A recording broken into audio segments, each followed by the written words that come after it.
बहुत समय पहले एक राज्य था। उस राज्य का राजा अपने वैभव और शक्ति के लिए तो प्रसिद्ध था, लेकिन उसके स्वभाव के कारण प्रजा उसे मन ही मन घृणा करती थी। राजा अत्यंत अहंकारी और क्रोधी था। उसका चेहरा हमेशा ताव से भरा रहता।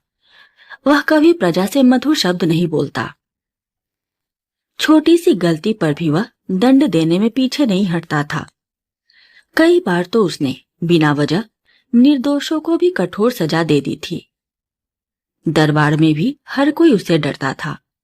मंत्री, सेनापति, दरबारी सभी उसके सामने थर-थर कांपते थे। प्रजा सोचती थी, हे भगवान, हमने कैसा राजा पाया है जो अपनी प्रजा को बच्चों की तरह प्यार करने के बजाय कसाई की तरह निर्दयता करता है। एक दिन राजा अपने मंत्री और सैनिकों के साथ शिकार और सैर के बहाने राज्य की सीमा पर निकल पड़ा। घोड़े दौड़ाते हुए सैनिकों के साथ चलता चलता राजा एक घने जंगल के पास पहुंचा। वहां एक साधारण लकड़हारा अपने कुल्हाड़ी से पेड़ की सूखी डालियां काट रहा था। बेचारा लकड़ी काटकर उन्हें बाजार में बेचकर अपने बच्चों का पेट पालता था। लेकिन सिपाहियों को मौका मिल गया राजा की चापलूसी करने का। उनमें से एक बोला, महाराज, यह देखिए, यह आदमी जंगल की लकड़ी चुरा रहा है। यह तो अपराधी है, इसे कठोर दंड मिलना चाहिए। राजा ने सैनिकों को तुरंत आदेश दिया और सैनिकों ने लकड़हारे के हाथ पांव बांध दिए। लकड़हारा रोता हुआ कहने लगा, महाराज, मैं चोर नहीं हूं, यह सूखी लकड़ियां हैं। इन्हें बेचकर ही मेरे बच्चे खाना खा पाते हैं। मुझ पर दया कीजिए, मैं अपराधी नहीं हूं। लेकिन राजा का दिल पत्थर का था। उस समय राजा एक विशाल पेड़ की छाया में बैठा था। उसकी मूछें और दाढ़ी बड़ी बड़ी थी। वह उन्हें बार बार ताव दे रहा था। जैसे ही लकड़हारे को सामने लाया गया, राजा का क्रोध भड़क उठा। वह गरजते हुए बोला, इस दुष्ट को अदालत में लाने की जरूरत नहीं, अभी यही फैसला होगा। मंत्री, इसे ले जाओ और कुत्ते सुअर की मौत दे दो, ताकि फिर कोई हमारी आज्ञा की अवहेलना न कर सके।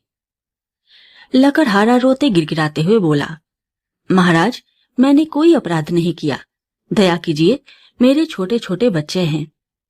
लेकिन राजा का चेहरा और भी भयानक हो गया। उसकी आंखों से मानो आग निकल रही थी। उसका गुस्सा इतना बढ़ गया कि वह अपनी ही मूंछों के बाल नोचने लगा। गुस्से में राजा अपने हाथों को हवा में जोर जोर से हिलाने लगा।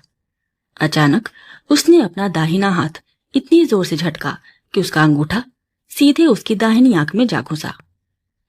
राजा दर्द से चीख उठा।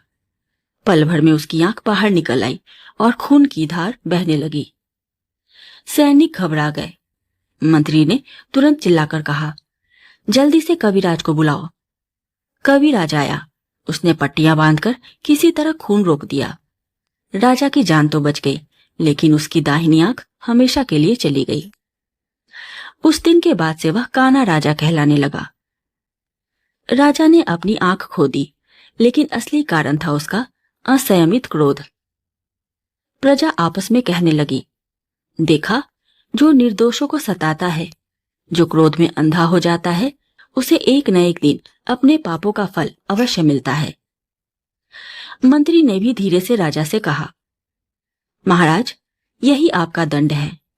जिस प्रकार आप निर्दोषों को सजा देते थे, उसी प्रकार आज आपके क्रोध ने आपको सजा दे दी।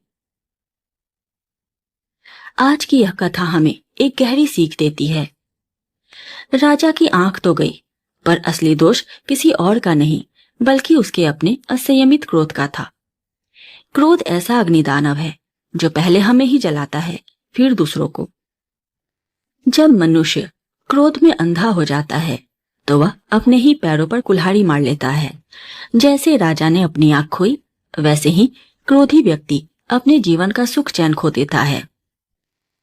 इसलिए बुद्धिमानी इसी में है कि हम क्रोध पर संयम रखें और धैर्य व क्षमा को अपना शस्त्र बनाएं। क्रोध सबसे बड़ा शत्रु है। जो व्यक्ति क्रोध पर नियंत्रण करना सीख लेता है, वही जीवन में सुख और सम्मान प्राप्त करता है। दोस्तों, आशा है यह कथा आपको प्रेरणा देगी कि क्रोध पर विजय ही सच्ची जीत है। अगर आपको यह कहानी पसंद आई हो तो लाइक करें, शेयर करें और सब्सक्राइब जरूर करें। हम फिर मिलेंगे अगली रोचक और ज्ञानवर्धक कहानी में। तब तक के लिए धन्यवाद।